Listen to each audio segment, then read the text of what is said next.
உலகெங்கும் இருக்கின்ற இறைவா டிவி நேயர்களுக்கு என்னுடைய பணிவான வணக்கங்கள். இன்றைய நிகழ்ச்சியில் கும்பராசிலே பிறந்தவர்களுக்கு 2026ஆம் வருடத்திய ராசி பலன்களை பற்றி பார்ப்போம்.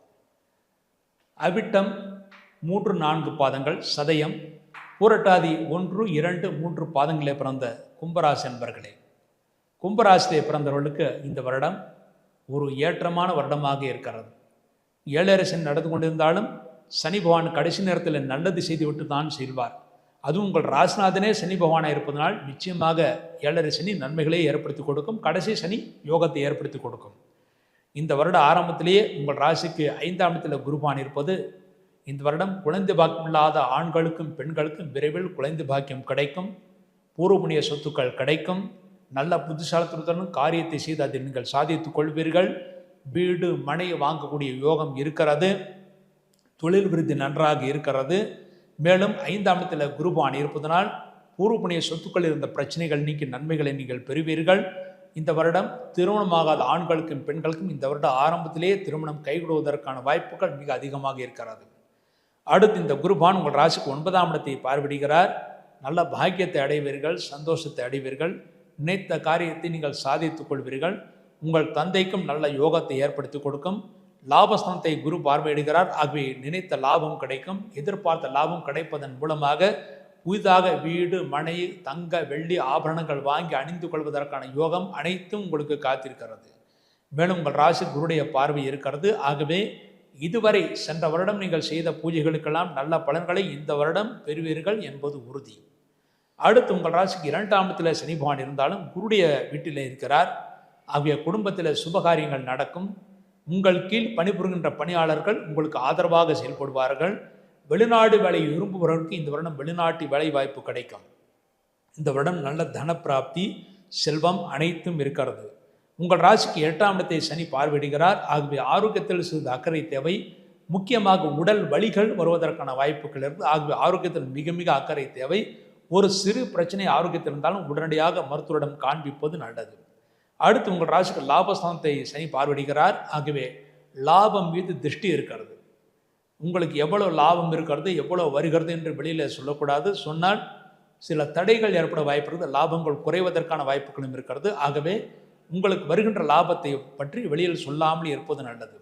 இந்த வருடம் லாபஸ்தானத்தை சனியும் பார்வையிடுகிறார், குருவும் பார்வையிடுகிறார். ஆகவே திருஷ்டி இருந்தாலும் உங்களுக்கு நல்ல லாபம் இந்த வருடம் ஏற்படுத்தி கொடுக்கும். இந்த வருடம் நல்ல ராசி என்றால் இந்த கும்பராசி ஒரு நல்ல ராசியாகத்தான் இருக்கிறது. அடுத்து திருமணமாகாத ஆண்களுக்கும் பெண்களுக்கும் கும்பராசியில் பிறந்தவர்களுக்கு 2 முறை குருபலம் வருகிறது. முதலில் இந்த வருட ஆரம்பத்திலிருந்து மே மாதம் வரை ஒரு குருபலம் இருக்கிறது. அடுத்து இந்த வருட கடைசியில் நவம்பர் டிசம்பர் மாதத்தில் ஒரு குருபலம் ஆகிய 2 முறை குருபலம் இருக்கிறது. இந்த குருபலத்தில் நினைத்த காரியங்கள் கைகூடும், நிச்சயமாக வெற்றியை பெறுவீர்கள். நல்ல இடத்திலே திருமணம் நடக்கும், அதன் மூலமாக நீங்கள் சந்தோஷத்தை அடைவீர்கள். இந்த வருடம் உங்கள் ராசியிலே ராகுமான் இருப்பது உங்களுக்கு உடல் வலிகள் இருந்தாலும் குருடைய பார்வை இருப்பதனால் வலிகள் ஓரளவு குறையும். 7ஆம் இடத்துல கேது பகவான் இருந்தாலும் உங்களுக்கு பெரிய தோஷங்கள் ஏற்படுத்தாது. கணவன் மனைவிக்குள் பிரச்சனைகள் இருந்தாலும் ஆரோக்கிய குறைவுகள் இருந்தாலும் அனைத்தும் சரியாகணும் என்று உறுதியாக நம்பலாம். இந்த வருடம் குழந்தை பாக்கியம் இல்லாதவர்கள் இந்த வருட ஆரம்பத்திலேயே குழந்தை பாக்கியம் கிடைக்கும். அதன் மூலமாக சந்தோஷத்தை ஏற்படுத்தி கொடுக்கும். மே மாதத்திற்குள் குழந்தை பிறப்பதற்கான வாய்ப்புகள் அல்லது கருத்தரிப்பதற்கான வாய்ப்புகள் மிக அதிகமாக அமைந்திருக்கிறது. இந்த வருடம் சொந்த தொழில் செய்வர்களுக்கு நல்ல லாபத்தை ஏற்படுத்தி கொடுக்கும். அதுவும் முக்கியமாக சொந்த தொழிலே எக்ஸ்போர்ட் தொழில், அதாவது ஏற்றுமதி தொழில் செய்வர்களுக்கு நல்ல லாபத்தை ஏற்படுத்தி கொடுக்கும். அதன் மூலமாக தாராள பணப்புழக்கம் உங்கள் கைகளிலே புரளும். அடுத்து இந்த வருடம் புதிய தொழில் முயற்சிகளை செய்யலாம். அதுவும் முக்கியமாக ஜூன் மாதத்திற்கு பிறகு கடன் வாங்கி தொழில் முயற்சிகள், தொழில் முன்னேற்றங்கள் அனைத்தும் செய்து கொள்ளலாம். உத்தியோகஸ்தர்களுக்கு பதவி உயர்வு இந்த வருட ஆரம்பத்திலே கிடைப்பதற்கான வாய்ப்புகள் இருக்கிறது. அதன் மூலமாக நல்ல சம்பள உயர்வும் உங்களுக்கு காத்திருக்கிறது. இந்த வருடம் மாணவர்கள் நல்ல மதிப்பெண்களை பெறுவார்கள், நல்ல கல்லூரிகளை இடம் கிடைக்க பெறுவார்கள். படித்த மாணவர்களுக்கு உடனடியாக கேம்பஸ் இன்டர்வியூ மூலமாகவே நல்ல பெரிய பதவியில் அமரக்கூடிய அளவுக்கு உங்களுக்கு வேலை வாய்ப்பு கிடைக்க வாய்ப்பு இருக்கிறது. விவசாயிகளுக்கு நல்ல மகசூல் கிடைக்கும். நீங்கள் எதை பயிரிட்டாலும் கவலைப்பட வேண்டாம், அதில் நல்ல மகசூல் பெற்று அதன் மூலமாக நல்ல லாபத்தை அடைந்து வீடு மனை வாங்கக்கூடிய யோகம், புது வாகனம் வாங்கக்கூடிய யோகம் அனைத்தும் உங்களுக்கு நிறைவாக கிடைக்கிறது. மேலும் குருடைய பார்வை உங்கள் ராசிக்கு இருப்பதனாலும் அடுத்து 2வது முறை நவம்பர் டிசம்பரில் உங்கள் குருடைய பார்வை இருப்பதனாலும் இந்த 1 ஜனவரி முதல் மே மாதத்திற்குள் அல்லது நவம்பர் டிசம்பரிலே கண்டிப்பாக நீங்கள் தொழில் விருத்தி செய்வீர்கள், வீடு மனை வாங்குவீர்கள். மேலும் வேறு இடங்களுக்கு குத்தகை போட்டு அதிலும் நீங்கள் லாபத்தை நீங்கள் பெற முடியும். அரசியல்வாதிகளுக்கு நல்ல லாபம், நல்ல முன்னேற்றம், மேலும் மக்களுடைய ஆதரவு உங்களுக்கு நன்றாக இருக்கும். நினைத்ததெல்லாம் சாதிப்பீர்கள்.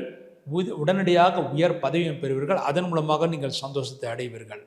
வயதானவர்கள் நீங்கள் எங்கு வேண்டுமானாலும் செல்லலாம். நிச்சயமாக நல்ல தரிசனம் கிடைக்கும். அதன் மூலமாக சந்தோஷம் கிடைக்கும். எவ்வளவு கூட்டம் இருக்கின்ற இடங்களுக்கு சென்றாலும் உங்களுக்கு எந்த தோஷமும் ஏற்படுத்தாது. மேலும் நல்ல தரிசனம் கிடைத்து அதன் மூலமாக உங்கள் பரம்பரைக்கே நல்ல யோகத்தை ஏற்படுத்தி கொடுக்கும், சந்தோஷத்தை ஏற்படுத்தி கொடுக்கும். இந்த வருடத்தில் நீங்கள் செய்ய வேண்டிய பரிகாரமாக கும்பராசியில் பிறந்த அவிட்டம் நட்சத்திரத்தில் பிறந்தவர்கள் ஒரு முறை அவசியம் திருவனந்தபுரம் சென்று திருவனந்தபுரம் அனந்த சைன பெருமாளை தரிசனம் செய்துவிட்டு வருவது மிகவும் சிறப்பானது. என்றால் அவிட்டம் தேவதை அஷ்டவசுக்கள் என்று கூறுவார்கள். அஷ்டவசுக்கள் நித்தியவாசம் செய்கின்ற இடம் திருவனந்தபுரத்தில் இருக்கின்ற அனந்த சைன பெருமாள். அவரை தரிசனம் செய்வது மிகவும் சிறப்பானது. அடுத்து சதயம் நட்சத்திரத்தை பிறந்தவர்கள் ஒரு முறை ஆஞ்சநேயரை தரிசனம் செய்யலாம். அந்த ஆஞ்சநேயர் ஒன்று சுசீந்திரம் கோயில் ஆஞ்சநேயரையோ அல்லது நாமக்கல் ஆஞ்சநேயரையோ உங்களுடைய நட்சத்திரத்தை தரிசனம் செய்துவிட்டு அங்கே மலர் மாலைகளையோ அல்லது துளசி மாலை அணிவித்து விடுவது மிகவும் சிறப்பானது. பூரட்டாதி 1, 2, 3 பாதங்களை பிறந்தவர்கள் அதற்கு தேவதை குபேரன். ஆகவே குபேரன் நித்தியவாசம் செய்கின்ற இடமாக போற்றப்படும் திருப்பதி ஏழுமலையான் கோயில். ஆகவே ஒரு முறையாவது பூரட்டாதி நட்சத்திரத்திலே திருப்பதி ஏழுமலையான் கோயிலுக்கு சென்று அங்கே உண்டியல் தான் அங்கே குபேரன் நித்தியவாசம் செய்கின்ற இடம். ஆகவே தான் அங்கே எப்பொழுதுமே பணம் கொட்டுகிறது. ஆகவே அந்த உண்டியலில் 8 இடங்களில் உங்களுக்கு ஓட்டை இருக்கும். 8 இடங்களில் நீங்கள் பணம் போட்டுக்கிட்டு வரணும். 10 ரூபாயை போட்டாலும் 80 ரூபாய் போட்டாலும் 10 இடங்களில் 8 இடங்களில் போட வேண்டும். அல்லது 800 ரூபாய் போட்டாலும் ஒரு இடத்துல 100 ரூபாய் போட வேண்டும். அல்லது சில்லறை காசு இருந்தால் 8 இடங்களில் நீங்கள் சில்லறை காசு போட வேண்டும். அவ்வாறு செய்தால் நல்ல செல்வ வளர்ச்சி, முன்னேற்றம் அனைத்தும் பெற்று சந்தோஷத்தை அடைவீர்கள். மேலும் இந்த வருடம் மேலும் சிறப்பாக இருக்க வேண்டும் என்பதற்காக நீங்கள் இருக்கின்ற ஊரிலேயே உங்களுக்கு ஏழரசை நடந்து கொண்டிருப்பதனால் பிரதி சனிக்கிழமை சனி பகவானுக்கு நல்லெண்ணெய் தீபம், ஆஞ்சநேயருக்கு நெய்தீபம் வைத்து விட்டு வாருங்கள். இந்த தீப வழிபாட்டின் மூலமாக இந்த வருடம் முழுமைக்கும் பல்லாண்டு பல்லாயிரத்தாண்டு பல கோடி 100,000 ஆண்டுகள் வளமாக வாழ்ந்து எல்லா வளங்களும் இந்த கும்பராசியிலே பிறந்தவர்கள் பெறுவார்கள். எல்லோருக்கும் இறைவா டிவி நேயர்களுக்கு என்னுடைய புத்தாண்டு நல்வாழ்த்துக்கள்.